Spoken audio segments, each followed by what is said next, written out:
efa fantatry ny zao hoe misy tady fanovana honya lalam-panorenan'io a fa ny sasany zany mieritreritra mbola anao a mandaa tsy fantatry firy zala tsy ho tafavoaka am'izany ninino natao e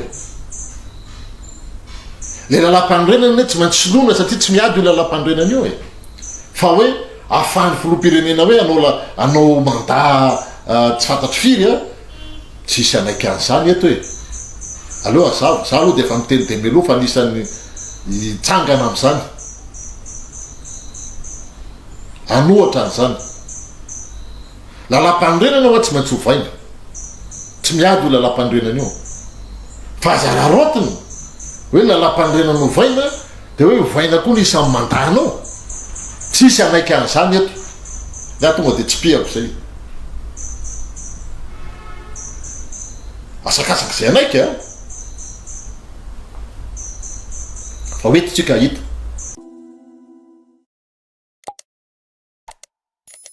faly miarabatsika jiaby indray mpanaraka ny chaîne vaovao malagasy araka hitantsika video fa nokefitsy nataon'ny mpamakafaka politika Zafy Mahova Serge fa miroso makany amin'ny fanjakan'olo tokony Madagasikara ankehitriny ary tsy hanaiky manko izy makasiky ny hoe manatetika ny fitondram-panjakana ankehitriny hanalavany mandat na hanovany lalam-panorenana mihitsy zareo a mba hirotsaka ho kandida filoham-pirenena indray a filoham-pirenena ankehitriny ampirenasa filoham-pirenena Andradjoila izay ary tsy hanaiky hatramin'ny farany izy tsy de valapatsaotrika na de eo aza zany dia amin'izao fotoana izao ihany koa misy vaovao miparitaka fa voasakana manko ny fivoriana hifankalozan-kevitra hitadiavana vahaolona hanerenan'ny firenena nataon'ny HPM hery politika mitambatra ny Amicale des Anciens CST sénateur de Madagascar ACS ny fikambanany membre ny TT Zamita FMKT ary ny komity iombonan'ny mpiasan'ny malagasy KMM tao amin'ny lapave Antaninarenina feno mpitandro filaminana tao an-toerana io dia karazana efa pirofo fa malemy sy tsy mahatoky tena ilay mpitondra matoa manakana izao sy izao etseroa dia rehefa mpanohitra kosa dia mila atao tena matra ny tena say fa tsy tsipohina tsikelikely eto fa ireo tena ataony mijaly mihitsy izay voasambony hampameleny ny mpanohitra manatetika ny fitondram-panjakana ankehitriny mba handamoka ny hetsika izay fitakina nefa zony zany ary namanerana ny nosy zany eo ihany koa namanerana zao tontolo zao zonao zay na hoe ilaina ny demokrasia rehefa tsy mety aminao rehefa tsy mety amin'ny vahoaka ny voka-pifidianana eo de zony ny maneho hevitra mitaky mitondra banderole na mitaky mihitsy amin'izay toerana izay fitakina izany hitantsika zao ny zava-misy Antananarivo renivohitra zay fa amin'izao fotoana izao ihany koa dia feno zandarma sy polisy manodidina trano Roland Ratsiraka satria efa nanambara izy efa niteny hoe tsy hanaiky io voka-pifidianana io satria zareo no mandresy ary feno mpitandro filaminana no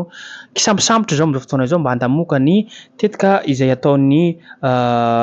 mpanohitra izay manohitra tsirariny amin'ny resaka fangalarabato natao ireto mpitondra ankehitriny zany ary hitantsika manko zareo fa faly zareo fa voafidy amin'ny tsy ara-dalàna zay ny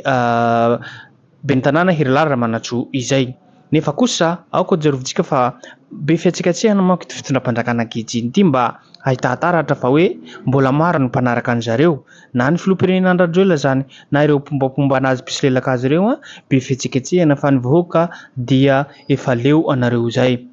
ary manamafy izay ihany koa manko vaovao miparitaka malaza amin'ny ankehitriny dia ny fihenany ny vidy latsansy solika zay ny hena 200 ariary manko ny solika ankehitriny ary eo koa ny gazoaly ny hena 50 ary izay ihany koa no atao ireo stratégie ny fitondram-pandrakana mba tsy hanohitra ny zava-misy ny réalité iainan'ny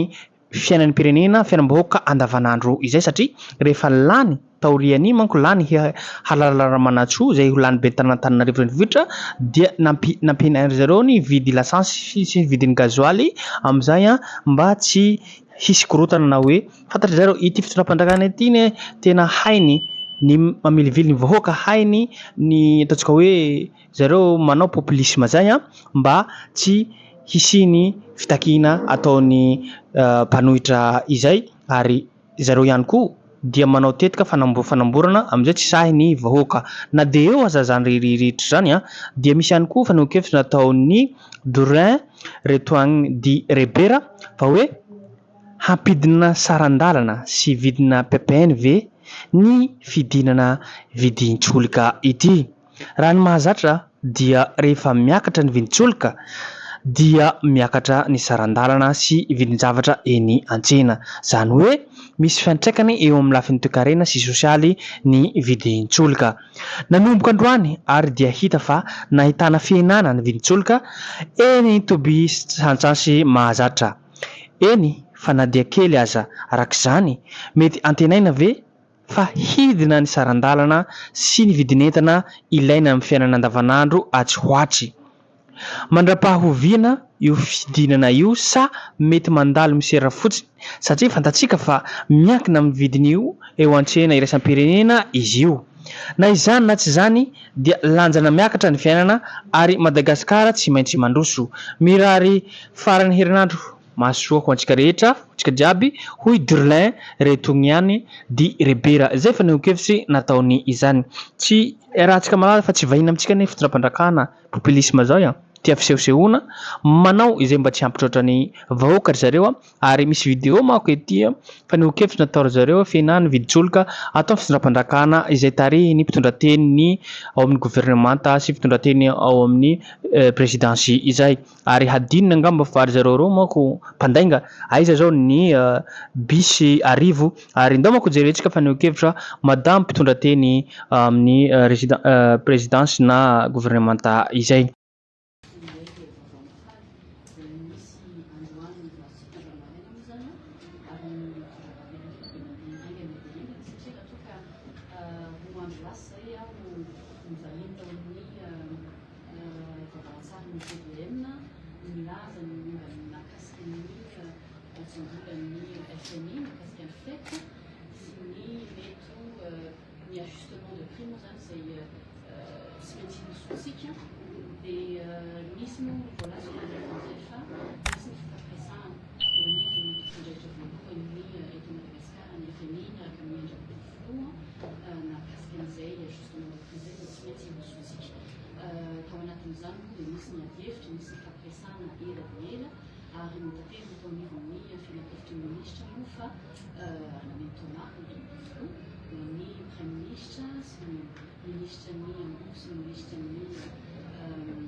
Voalohany indrindra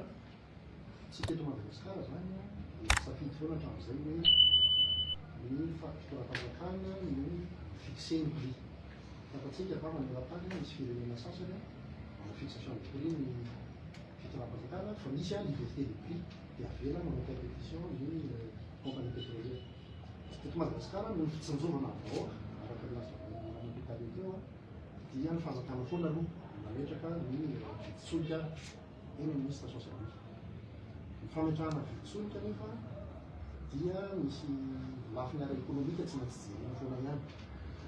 Lafiny ara-ekônomika satria ny solika izy moa tsy teto Madagasikara dia zato isan-jato ny solika ampiasaina eto amin'ny firenena dia tsy maintsy afarana avy ivelany. Izany hoe zany miovaova nefa ny vidiny eo amin'ny tsena iraisam-pirenena. Fantatsika izany satria tsika manaraka ny actualité internationale ary viditsolika miovaova amin'ny prix amin'ny miovaova manarakaraka an'izay koa zany ny cours ireo produit raffiné toy ny gasoil na ny essence. Midika zany fa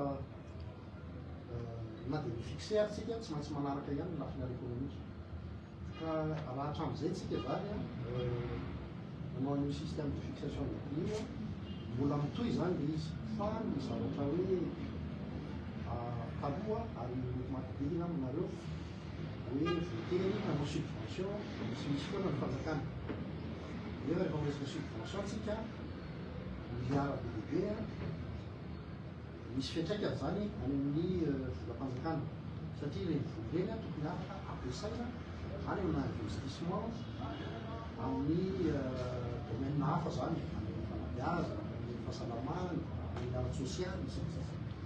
Ka tsika moa zany manana ny programme miaraka amin'ny FMI hoe FEC sy le FRD. FEC moa le facilité l'argent de crédit, FRD le fonds pour la résilience et le développement et la durabilité azafady. Ka anisan'ny condition napetraka zareo zany le hoe hatramin'izay nareo fixe prix fa voatery nareo rehefa taona amin'ny faran'ny taona mandroa subvention amin'ny compagnie pétrolière. Ka lasa manahirana izy zany sa lasa mavesatra ho an'ny tafibola fanjakana. Dia nanomboka izy moa zany efa tamin'ny deuxième semestre 2024 no tokony efa nanomboka napetraka zany izy io. Fa noho ny antony samihafa ny fanomanana ny pitsopitsony rehetra ny calendrier dia ty 2025 ty zany tsika ka le zavatra mitranga nanomboka alina zany dia ny fanovana voalohany zany anatin'le hoe ajustement tsara mafisina fa midika hoe ajustement automatique de prix tsy hoe miakatra foana satria cours international mivaova hoe miakatra hoe miditra taux de change koa ny deuxième paramètre lehibe eo anatin'ny fanaovana calcul satria produit importé ny solika donc rehefa mamadika azy ariary tsika koa zany taux de change reo ny paramètre lehibe akoatran'ny frais rehetra zay misy eto amin'ny firenena satria misy frais logistique koa manaparitana solika sy mitsinjana azy manerana misy. Ka le ajustement automatique zany le voalohany zany ty lasy ty ka tao anatin'le fanazavany ramatotany teo fantatsika zany fa nisy fifampiresahana elaela miaraka tamin'ny FMI teo koa mifandinihana teo amin'ny gouvernement zany hoe ahoana ny tondrana azy fa miroso am'izay zany tsika. Zavatra tiako tenenina koa dia isika zany efa mila mizatra ny fiovaovan'le prix fa efa tsy économique intsony le hoe tazomina elabe amin'ny prix foana. Efa mila mizatra zany tsika satria ohatran'ny entana rehetra misy fiovaovany arakaraka ny condition économique. Izy zany mety miakatra fa izy midina ty zao izy midina satria le condition économique koa zany le condition de marché rehetra mandeha nakany am'le fampidinana. Ka zay hoe fanazavana zay zava-dehibe zay mba ahafantarantsika zany hoe ho an'ny ho avy rehetra zany tokony misy mouvement régulier am'izay. Zay zany ny tsara fantatritsika rehetra satria ny viditsolika iraisam-pirenena mivaova ary ny tena fantatsika moa fa ina moa ny antony mampivoava ny viditsolika amin'ny tsena iraisam-pirenena eo ny tolotra sy ny tanary offre et demande. Io koa ny contexte géopolitique, contexte économique, marobe le paramètre hoe inona ny ataon'ireo mpamokatra ahoana koa nefa ny filana amin'ny ankapobeny maneran-tany misy croissance sa plutôt midina sa hoe misy impacte daholo zany viditsolika. Dia tsika am'le mpanafatra zato isan-jato dia lasa misy impacte koa zany izy etontsika. Dia zay zany ny tsara marinina hoe manomboka miditra ao anatin'le mécanisme d'ajustement automatique de prix am'izay zany tsika dia ho hitanareo zany amin'ny ho avy rehetra fa mety misy mouvement misy eo zany fa efa mila mizatra am'izay am'izay zany tsika satria tsy afaka tazomina fixa ela be foana izy satria misy lasa misy subvention foana ao aorianao ao ambadiky izy ohatra ka tazomina loatra. ka zay zavatra zay zany aman'indro aloha amin'izay misy momba ny satria manatsikaritsika ny mouvement voalohany moins 200 ariary zany ny super carburant dia moins 140 ariary ny gasoil angamba natsikaritra fa ny pétrole lampan mbola tsy netsika eo tafidinareo angamba tamin'ny filan-kevitra ministra natao vantana ka misy fanazavana lavalava zany natofoloam-pirenena dia misy koa la filaram-technique somary koa pétrole lampan raha ny tena izy moa zany ny fampiasana azy dia amin'ny hoe solika tandrehatra zany ary amin'ny éclairage ny tena ampiasan'ny vahoaka azy indrindra moa zany amin'ny tontolo mandrehatra fantatsika nefa fa amin'izao fotoana zao ny pétrole lampan tena lavitra indrindra ny atao hoe vérité du prix da io mila jibina manokana satria produit social amin'ny maha produit social azy zany misy mesure d'accompagnement zany rehefa hanompotsika ikitika tsikelikely ny pétrole lampan misy mesure d'accompagnement ary efa nambarana ny fifiloam-pirenena matetika fa pétrole lampan dia ny substitution zany hoe le mesure d'accompagnement dia ny fizarana ny kit solaire ary io programme ny fitonam-pavakana manetsikelikely satria fantatsika fa mbola 75% ka 80% ny vahoaka moa zany amin'ny tontolo ambanivohitra donc mila fotoana ny fizarana an'ireo fefa misy nefa mizaraina fa mbola mitohy io fa tsy kelikely koa zany ny pétrole lampan io dia tsy maintsy atao zay anakekezany hoe vérité de prix averiko ndraiky io satria tsy mazava tamin'ny sasany le principe le mécanisme le principe le mécanisme nasiana système de plafond ina le système ana plafond na intervalle satria nareo mety hoe midina interrupteur nareo mety miakatra atao hoe tazomina ao anatin'ny intervalle plus ou moins 200 ariary raha ohatra zany ka anelina any ataontsika hoe midina be le vidisolika dia ohatra hoe any 400 ariary ohatra na 450 ariary le tara zany amin'ny vérité vidigna ambany hoe plafonnena moins 200 ariary le vidina ohatr'izay koa raha miakatra raha ohatra hoe 700 ariary le différence entre la vérité vidizy le prix à la pompe fa tsy maintsy mampiakatra isika dia atao hatreo amin'ny 200 ihany le gérena isambolana jerena zany ny évolution an'le tara iny isambolana zay aloha ny principe andraisitsika da ary moa tsy azony olona izy nareo hoe ina dika ny 200 ariary dia ohatra le izy io zao ny gasoil tsy 200 zao nataotsika fa baissina 140 satria zay zao le tara par rapport le calcul natao donc ny ferana teo amin'ny 140 zay correspondre zany fa tsy voatery hoe tsy maintsy le 200 zany tamin'ny torakiny zany zay zany le lafiny ara-teknika kely mba ho tsapanareo fa le mécanisme automatique technique zany manomboka mila mizatra am'zay zany tsika manaraka ny onjany amin'ny paramètre économique eo ny fidisolom-pirenena eo ny taux-de-change-tsika eto amin'ny vola ariary zany ohatra dollaro zany satria importation via dollar ka zay zany ny diktenenina amin'izay lafan'izay venena farany le pétrole lampan ina ny antony ngamba rahatadinareo tamin'ny conseil de ministre le vatana tamin'ny fankalavitra dia ny chiffre navoaka hoe 95 milliards d'ariary ny subvention en pétrole lampan fotsiny atteint 2024 90% ny subvention narena distributeur de pétrole lampan zany hitanareo zany fa tsy afaka tazontsika elabe zany fa tsy maintsy anaraka ny onjany koa amin'ny vidiny fa alefatsika ny lalina satria misy le mesure d'accompagnement koa tsy maintsy misy déployer amin'ny fizarana ny inflation dia ny pétrole lampan koa anisan'ny olana ary ngamba hitanareo anatin'ny plateforme isan-karazany reny satria misy an'le écart be entre ny vidin'ny pétrole lampan sy ny gasoil ny pétrole lampan sy ny essence dia misy le olona sasany mosavy ny mpanjifa manao an'le atao hoe frelatage misy taminareo mpanekazety hoe manamosika fanjiniany ny azio fanazy baikonyrenanely miteraka olana le izy satria misy manapoka zany ny gasoil na essence nefa fantatsika fa ny pétrole lampan menamena ny méthode zareo le mpanao ratsy reo zany décoloreny le rouge iny fa de décoloreny amin'ny acide dia aveo izy rehefa manapoka ny pétrole décoloré zay misy acide ao anaty gasoil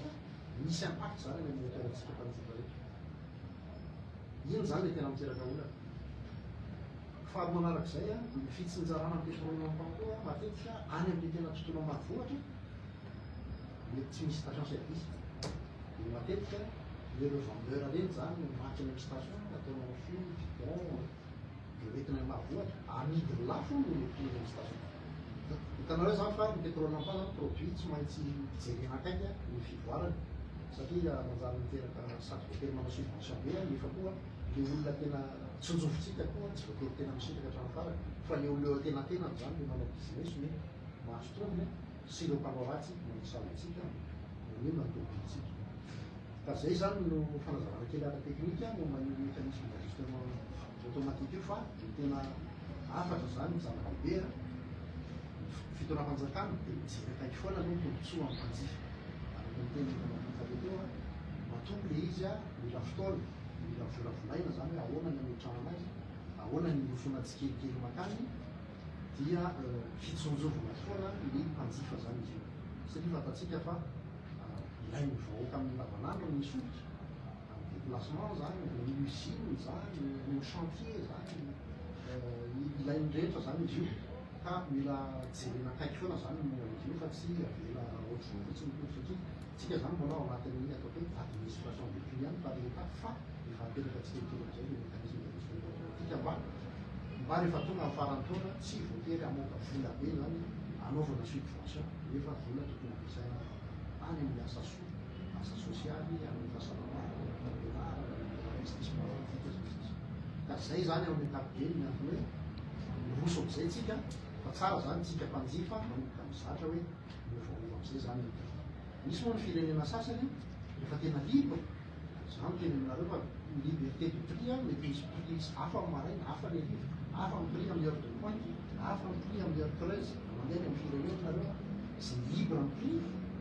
tsy mitovy ny prix any amin'ny route nationale lasa amin'ny autoroute tsy mitovy ny any amin'ny prix any amin'ny station d'essence any amin'ny grande surface le hypermarché reny par rapport amin'ny any amin'ny route nationale any amin'ny autoroute efa dynamique zany le marché efa manaraka ny réalité offre demande sy ny sisa tsika mamizatra am'zay rehefa mitra le ajustement automatique fa ny ajustement automatique zany tsy midika hoe fampikarana foana hoe fa ny lafiny économique sy ny paramètre koa no afaka anjarentsika eto tompolahy sy tompoko vavy azadino hatrany miabonena manao zay amina manao commentaire afahantsika matsaratsara zavatra zay makasitraka makatelo tompolahy sy tompoko vavy